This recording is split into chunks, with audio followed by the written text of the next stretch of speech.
Chapter 20. The Lord sends Ammon to Madoni to deliver his imprisoned brethren. Ammon and Lamoni meet Lamoni's father, who is king over all the land. Ammon compels the old king to approve the release of his brethren. About 90 BC. And it came to pass that when they had established a church in that land, that King Lamoni desired that Ammon should go with him to the land of Nephi, that he might show him unto his father. And the voice of the Lord came to Ammon, saying, Thou shalt not go up to the land of Nephi, for behold, the king will seek thy life, but thou shalt go to the land of Madoni. For behold, thy brother Aaron, and also Mulekai and Alma are in prison. Now it came to pass that when Ammon had heard this, he said unto Lamoni, Behold, my brother and brethren are in prison at Madoni, and I go that I may deliver them. Now Lamoni said unto Ammon, I know in the strength of the Lord thou canst do all things. But behold, I will go with thee to the land of Madoni, for the king of the land of Madoni, whose name is Antiamno, is a friend unto me. Therefore I go to the land of Madoni, that I may flatter the king of the land, and he will cast thy brethren out of prison. Now Lamoni said unto him, Who told thee that thy brethren were in prison? And Ammon said unto him, No one hath told me, save it be God. And he said unto me, Go and deliver thy brethren, for they are in prison in the land of Madoni. Now when Lamoni had heard this, he caused that his servants should make ready his horses and his chariots.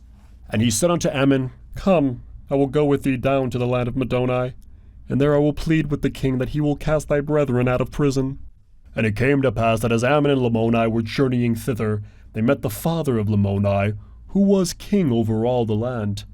And behold, the father of Lamoni said unto him, Why did ye not come to the feast on that great day, when I made a feast unto my sons and unto my people? And he said unto him, Whither art thou going with this Nephite, who is one of the children of a liar?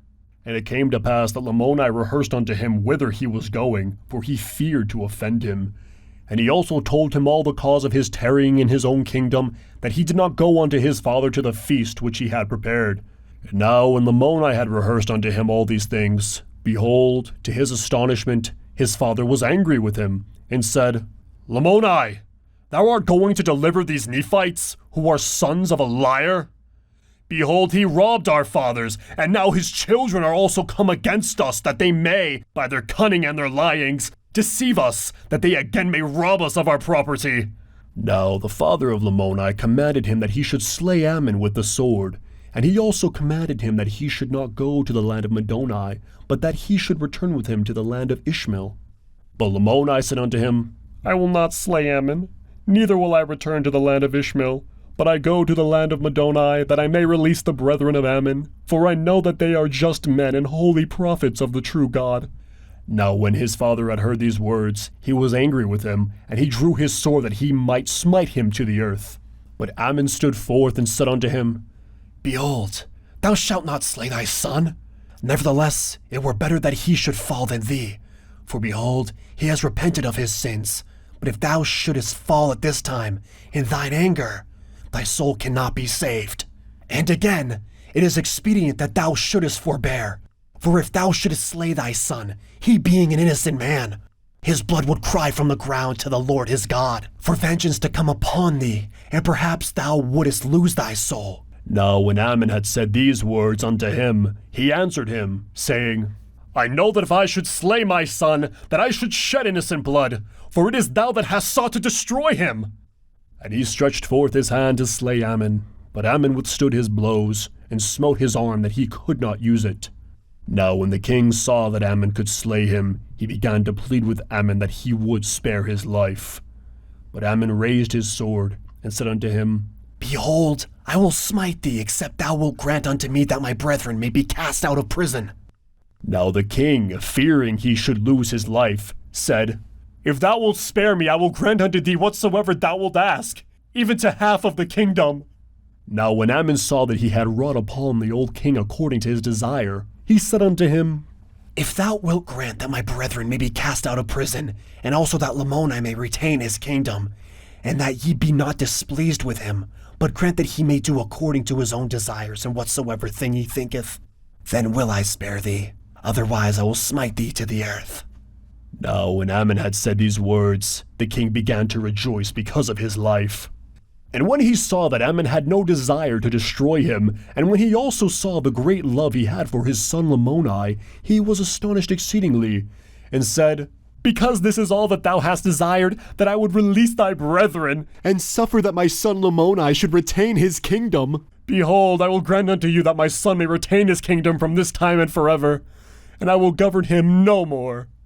And I will also grant unto thee that thy brethren may be cast out of prison, and thou and thy brethren may come unto me in my kingdom, for I shall greatly desire to see thee. For the king was greatly astonished at the words which he had spoken, and also at the words which had been spoken by his son Lamoni. Therefore he was desirous to learn them.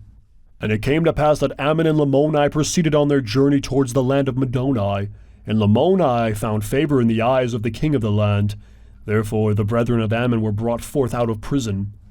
And when Ammon did meet them, he was exceedingly sorrowful, for behold, they were naked, and their skins were worn exceedingly because of being bound with strong cords.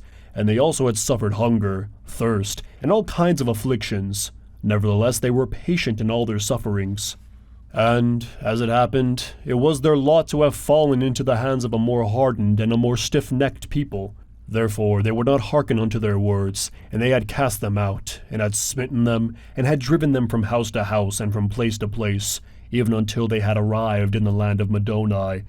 And there they were taken and cast into prison, and bound with strong cords, and kept in prison for many days, and were delivered by Lamoni and Ammon.